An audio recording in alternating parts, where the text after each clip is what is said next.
This week on Viewpoints. That was a weird decision to drink an animal's milk. Ever think about who was the first person to drink a glass of cow's milk? We take a look at the many firsts in history. Then, we're moving away from kind of mainstream news to partisan news. You know, the internet is becoming less and less reliable than it was even a few years ago. New technology is aiding in the rise of conspiracy theories and misinformation. How do we navigate this new media landscape? I'm Marty Peterson. And I'm Gary Price. These stories in depth this week on your public affairs magazine, Viewpoints. Research shows people ignore radio ads. While I want you to remember that Liberty Mutual customizes and saves you hundreds on home insurance, I know no one's listening, so I can say anything. I can even tell Jenny that I never stop thinking about us. Sometimes I almost call, but I only truly feel safe revealing this in the privacy of my nationally broadcast radio ad. Only pay for what you need at LibertyMutual.com. Savings may vary. Underwritten by Liberty Mutual Insurance Company and affiliates. Excludes Massachusetts. Liberty, liberty, liberty, liberty. Did you know that feeling sluggish or weighed down could be signs that your digestive system isn't working at its best? But taking Metamucil every day can help. Metamucil supports your daily digestive health using a special plant-based fiber called psyllium. Psyllium works by forming a gel in your digestive system to trap and remove the waste that weighs you down. Metamucil's gelling action also helps to promote heart health and slows down sugar absorption to promote healthy blood sugar levels. Start feeling lighter and more energetic by taking Metamucil every day.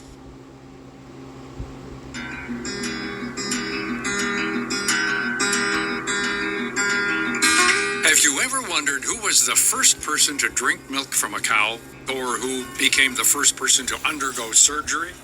Writer Cody Cassidy has pondered these same questions, but for hundreds of different firsts throughout history.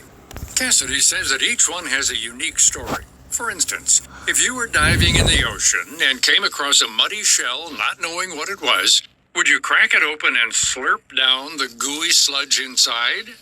Most people would say no. But there was someone who took this risk. Archaeologists led by Dr. Curtis Marion from Arizona State University pinpoint that early humans living off the southern Cape of South Africa shucked the first oyster more than 164,000 years ago. Scientists found fossil evidence in a remote cave showing tools, the remains of a campfire, and discarded shucked oyster shells. Fast forward to present day, and the seafood item has become a booming industry. More than 2 billion oysters are consumed each year. Across the globe, there's evidence of countless other firsts throughout history. For instance, how did the first farmers guess that milk from a cow would be safe for humans as well?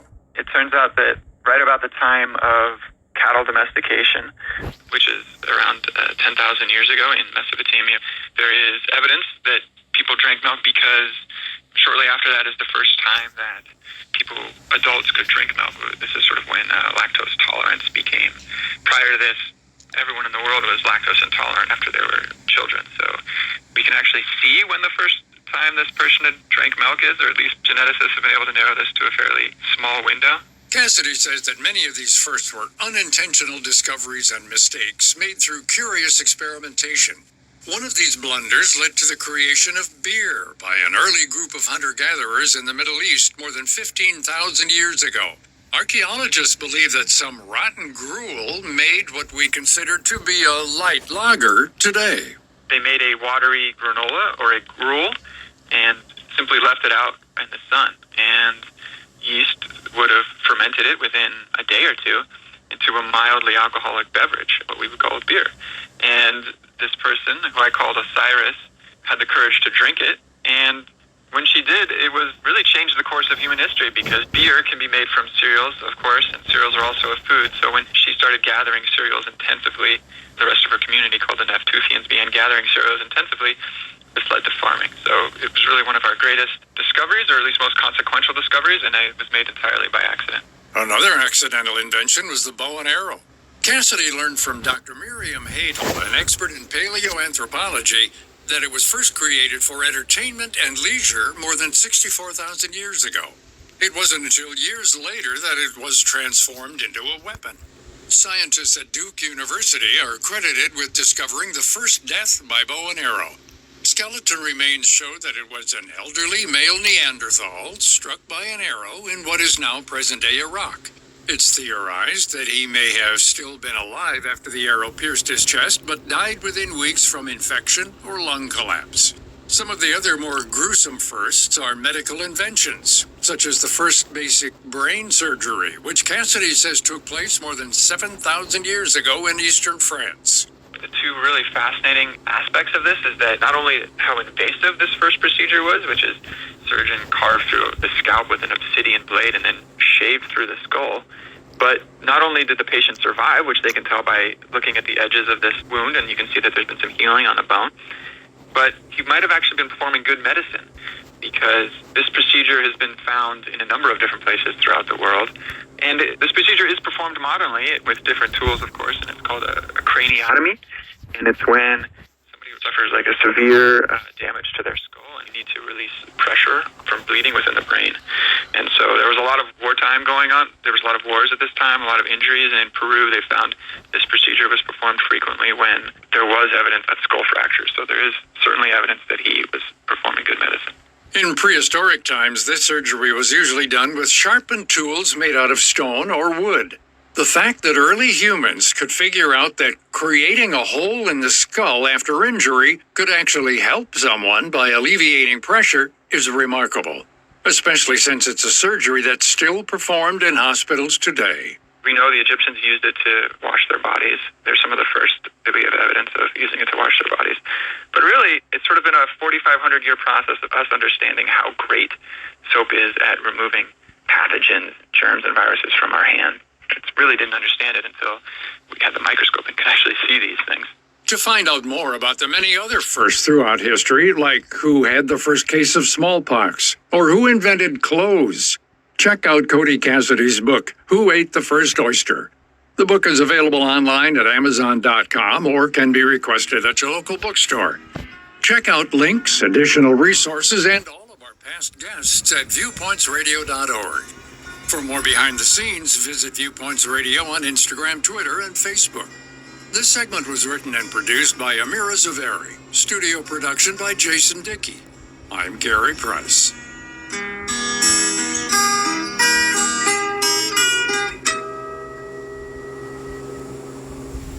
The Radio Health Journal podcast gives listeners the latest news on what's trending in health, science, technology, and more. The fact that we saw remission in 37% of patients at week 3 after just a single administration is something that's really encouraging to us. Featuring medical experts who break down complex topics in a way that's easy to understand. Radio Health Journal podcast, available wherever you find your favorite podcasts and at radiohealthjournal.org. Coming up, how to protect yourself from misinformation during next year's election cycle when Viewpoints returns. Join Macy's and our nonprofit partners to help address the youth mental health crisis this school year. Now through September 14th, you can fund mental health services and resources when you donate online to the JED Foundation and the National Alliance on Mental Illness. Or round up your Macy's store purchase up to 99 cents and donate the extra change. Give back today and learn more about our mission to create brighter futures for all at Macy's.com/purpose. With no fees or minimums and no overdraft fees, banking with Capital One is the easiest decision in the history of decisions. Kind of like choosing Derek Jeter as the pinch hitter for your baseball team. Jeter, you're in. We need a home run. I'll give it a try. I've swung a bat once or twice. That's out of here. Yep, even easier than that. With no fees or minimums and no overdraft fees, is it even a decision? That's banking reimagined. What's in your wallet? Terms apply. See CapitalOne.com/bank for details. Capital One and a member FDIC. I'm getting vaccinated with Prevnar 20. So am I, because I'm at risk for pneumococcal pneumonia. If you're 19 or older with chronic conditions like asthma, diabetes, COPD, or heart disease, or are 65 or older, you are at increased risk for pneumococcal pneumonia. Ask your doctor or pharmacist about Prevnar 20, pneumococcal 20-valent conjugate vaccine. It can help protect you against pneumococcal pneumonia in just one dose. Even if you've already been vaccinated with other pneumonia vaccines, Prevnar 20 may help provide added protection. Prevnar 20 is approved for adults to help prevent infections from 20 strains of the bacteria that cause pneumococcal pneumonia. Continued approval may depend on a supportive study. Don't get Prevnar 20 if you've had a severe allergic reaction to the vaccine or its ingredients. Adults with weakened immune systems may have a lower response to the vaccine. Side effects include pain and swelling at the injection site, fatigue, headache, muscle, and joint pain. For full prescribing information, please call 1-855-213-2138 or visit Prevnar20.com.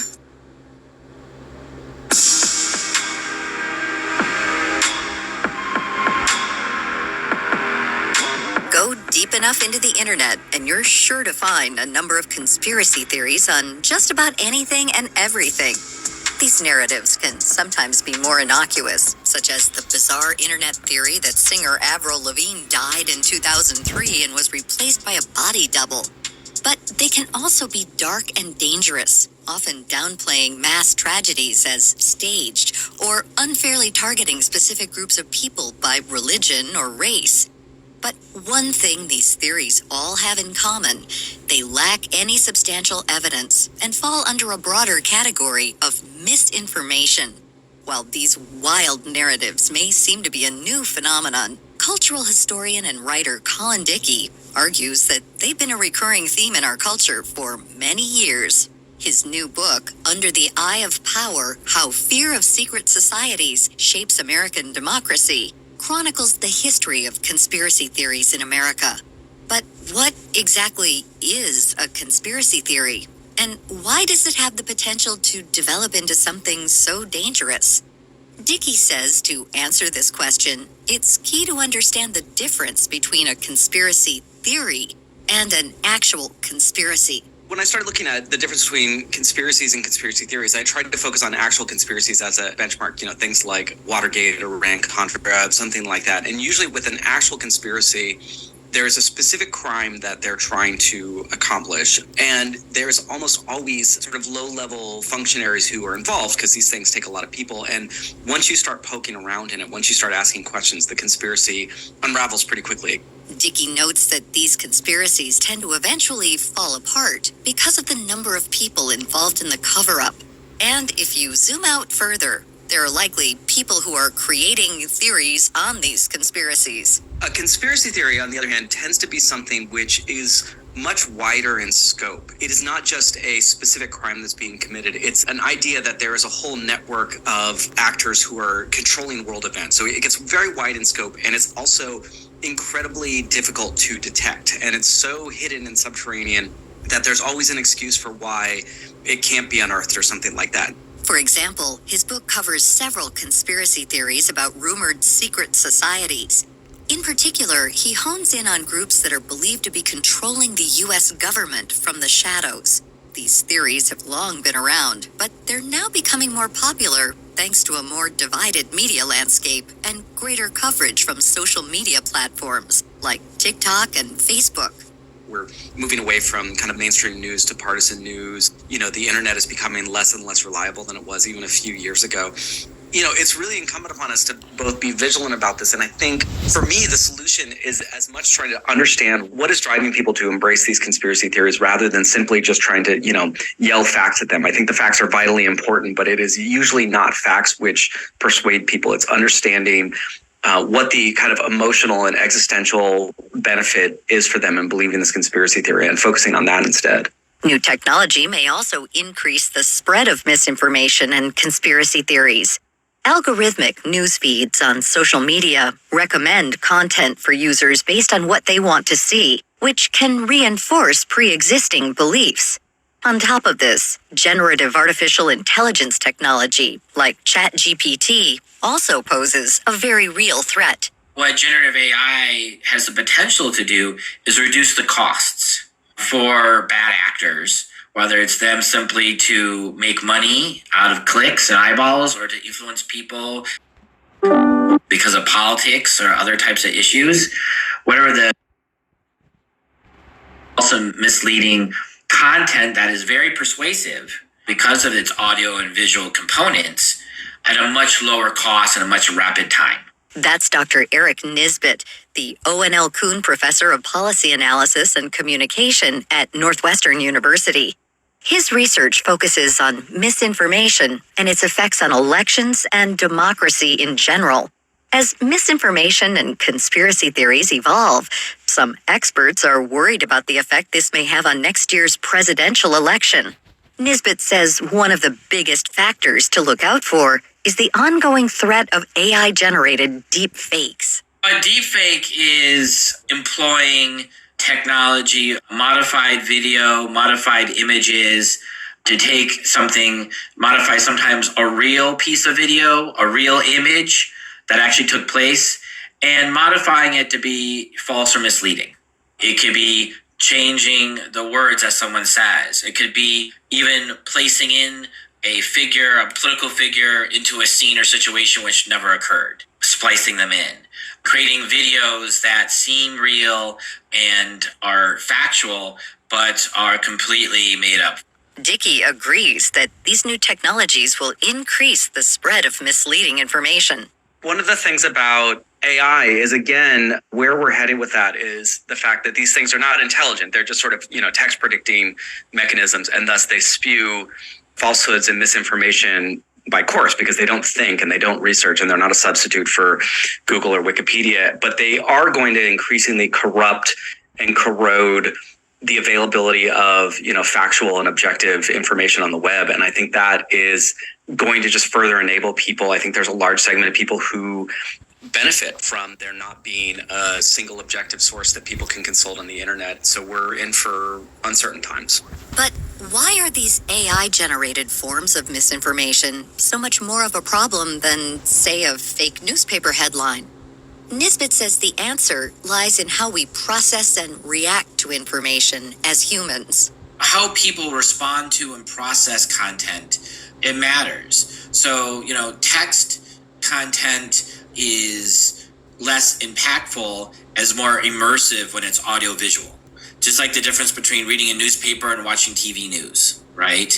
You get a lot more cues, it's more immersive, it can reduce counter-arguing, it can be much more emotional. People have a much more emotional reaction to audiovisual content. Both Nisbet and Dickey agree that this emotional element is a key reason why these theories are able to spread so rapidly. People that I've talked to and I've known who've sort of fallen down these rabbit holes, they're usually looking for something. They're looking for some reassurance or confirmation or something that makes them feel a certain way about the world, and a conspiracy theory will offer that. And so it's always worth asking, what is that thing that they want to believe? And sometimes they're looking for community, sometimes they're looking for empowerment. It's really a question of trying to understand what it is that is motivating them on a kind of existential and emotional level, and then figuring out, is there a way to address that? Because someone may have a strong emotional response to a story they think is real, they're more likely to share it. If something seems very emotional, the content, or just violates your expectations, take a minute to stop, right? If you see a candidate do something truly outlandish, take a minute to question that and double check. Don't accept it on face value. I think the key thing is that we don't want to be cynical, but we want to make sure that we don't accept everything at face value. But that increases the cost of doing so, and not everyone does. And our human biases are to make these quick, rapid decisions off of emotion about what's true or not. So it's sort of almost like a gut check, right? Really, is that true? Maybe I should double check before I share it. Nisbet also stresses the importance of using reliable sources for your news and information. Be wary of the source, who is sharing it or who's presenting it to you and why. Whether it's a friend, whether it's a family member, whether it's a website you've never heard about. So don't take things at face value, right? Really understand the source of that information. Rely on more credible sources. There's a great deal of partisanship and polarization around the media. But the Wall Street Journal is a credible source and it leans right. There are credible right-leaning sources and credible left-leaning sources, like center left, center right. Rely on those. So, as next year's election creeps closer, don't forget to dig deeper into what you see at surface level. For more tips on how to separate fact from fiction, head to viewpointsradio.org for a more expansive list of resources. You can also find out more about our guests, Dr. Eric Nisbet and Colin Dickey, on our website. This segment was written by our associate producer, Tabor Brewster. Our executive producer is Amira Zaveri. Our studio production manager is Jason Dickey. I'm Marty Peterson.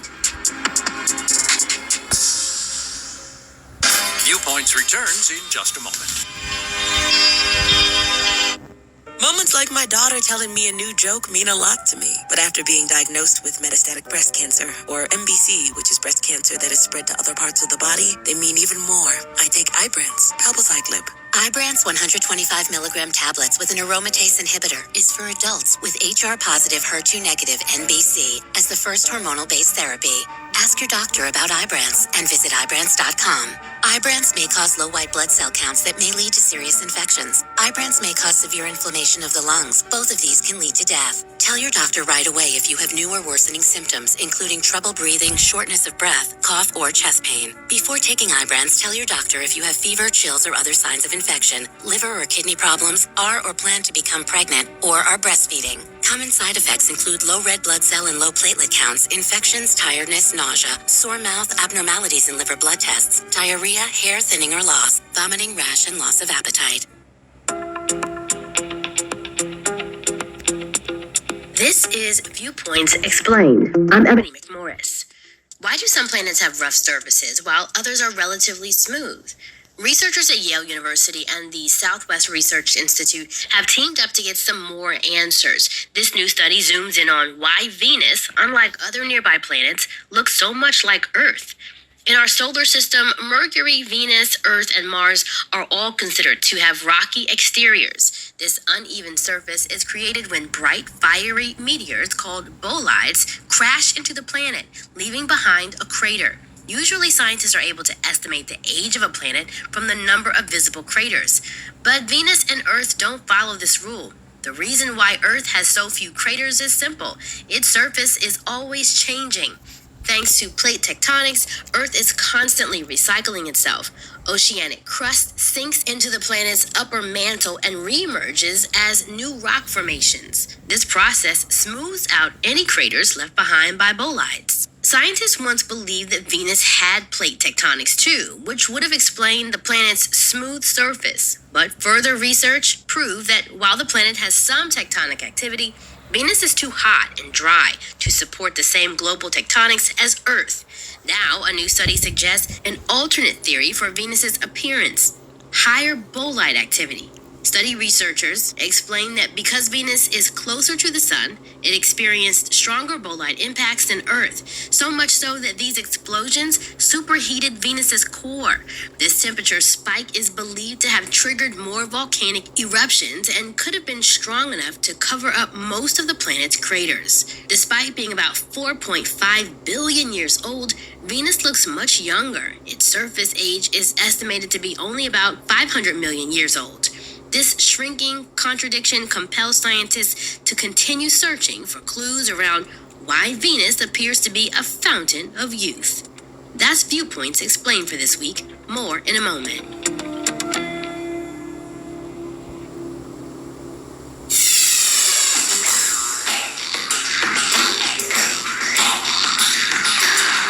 Welcome to Culture Crash, where we examine what's new and old in entertainment. Science fiction is a genre that seems to lend itself especially well to the anthology format. For generations, versions of The Twilight Zone have enticed audiences with glimpses at what the world could look like in the future. And a similar format was adopted by the UK Channel 4 and Netflix series Black Mirror, which has boomed in popularity over the past few years, with episodes that revolve around a technological development that often, or maybe always, points society in the wrong direction. Now, Amazon is offering a similar series of speculative fiction anthology entries for readers. In a series of 6 short novellas that collectively make up what Amazon calls the Forward Collection, notable authors take their stabs at predicting the future within the realm of fiction. Authors including Blake Crouch, Veronica Roth, Andy Weir, and more have each written stories that vary in length from 27 pages to 74 pages. Roth's installment tells the story of a researcher helping prepare for a mass exodus from Earth as an imminent comet strike threatens to wipe out the planet's ecosystem. Crouches tackles a video game developer who grows obsessed with one of her characters. Each of the 6 stories can be easily digested in one sitting, much like an episode of Black Mirror. And Amazon even offers audiobook versions, so you can listen to them on a run or a bike ride or just a long drive. There's something undeniably fun about looking through someone else's eyes at where the future might take us. It's long been the appeal of shows like The Twilight Zone and Black Mirror, and now Amazon is giving readers a similar experience by way of the written word. It's a cool experiment that serves to highlight some of the exciting names working in fiction and offers some bite-sized entertainment that can be consumed in a marathon afternoon or over the course of 6 evenings. The Forward collection is available as both ebooks and audiobooks on Amazon.com, and the collection is offered for free to Amazon Prime members. I'm Evan Rose. Join Macy's and our nonprofit partners to help address the youth mental health crisis this school year. Now through September 14th, you can fund mental health services and resources when you donate online to the JED Foundation and the National Alliance on Mental Illness. Or round up your Macy's store purchase up to 99 cents and donate the extra change. Give back today and learn more about our mission to create brighter futures for all at Macy's.com/purpose. You know that Big Bargain detergent jug is 80% water, right? 80% water? I thought I was getting a better deal because it's so big. If you want a better clean, Tide Pods are only 12% water. The rest is pure, concentrated cleaning ingredients. Ooh, pass me the intercom thingy. Attention shoppers. If you want a real deal, try Tide Pods. Don't pay for water. Pay for clean. If it's got to be clean, it's got to be Tide Pods. Water content based on the leading bargain liquid detergent.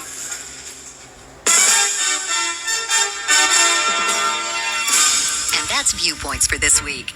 Follow us on Twitter, Facebook, and Instagram to learn more about upcoming shows and find a library of past programs on Apple Podcasts, Google Play, and Spotify. Plus, you'll always find previous segments and more information about our guests at viewpointsradio.org. Join us again next week for another edition of Viewpoints.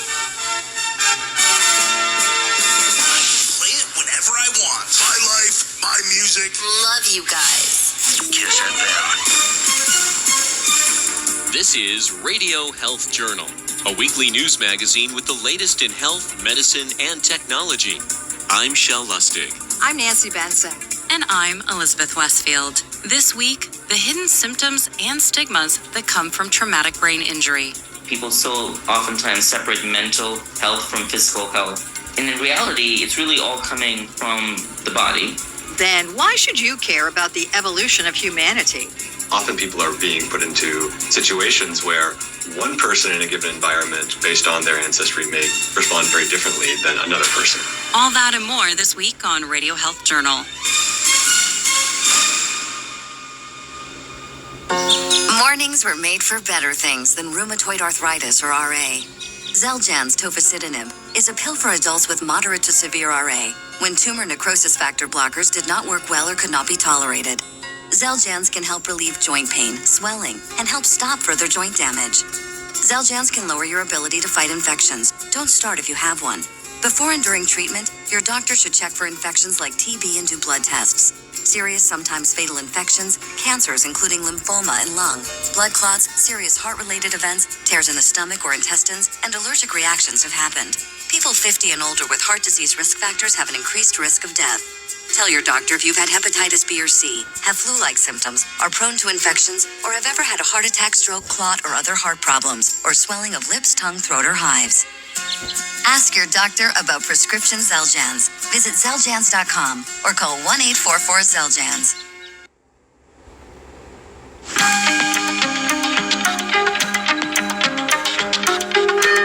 A traumatic brain injury, or TBI, can range from a mild concussion to severe damage that leads to death. Though there's limited data, the CDC estimates that up to 5 million people in the U.S. live with a TBI-related disability.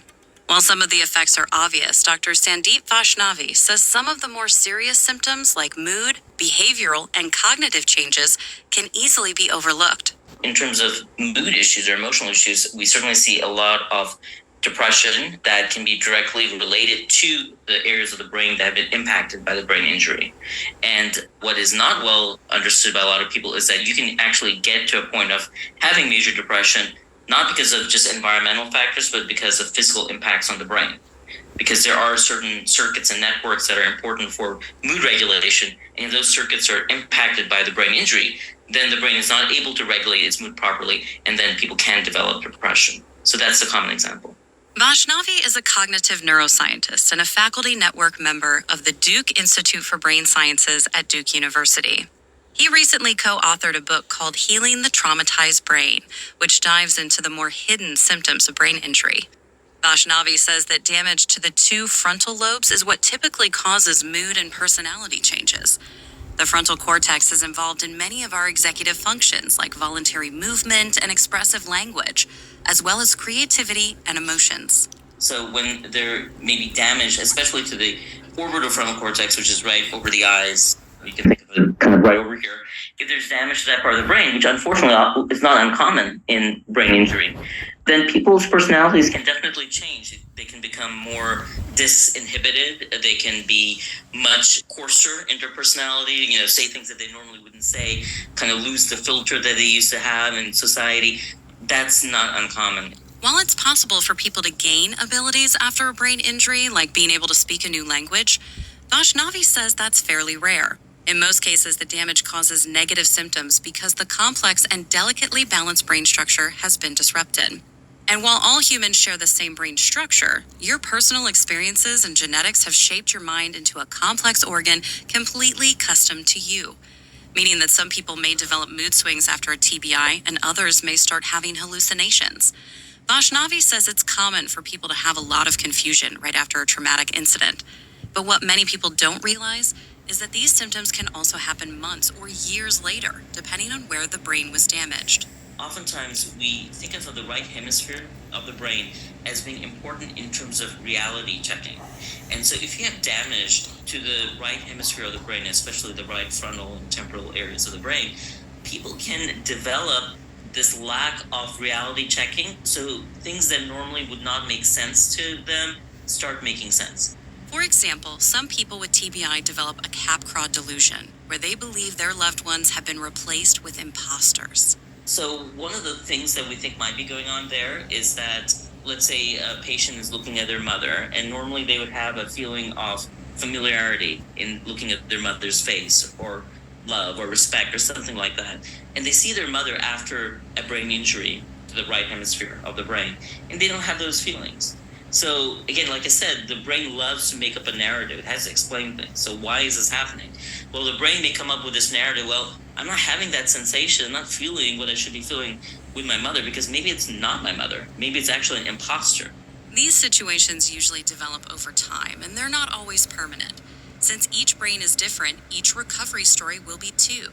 Vaishnavi says it's important to remember that these behavioral changes aren't necessarily the patient's fault. They're a product of brain damage. When people have a mental health problem, be it due to a brain injury or some other factor, ultimately it's the brain that is dysfunctional. There's circuits or networks in the brain that are dysfunctional.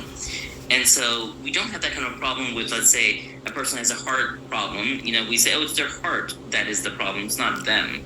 But when we deal with neuropsychiatric syndromes or mental health issues, oftentimes people kind of place it on the person as opposed to the brain is dysfunctional.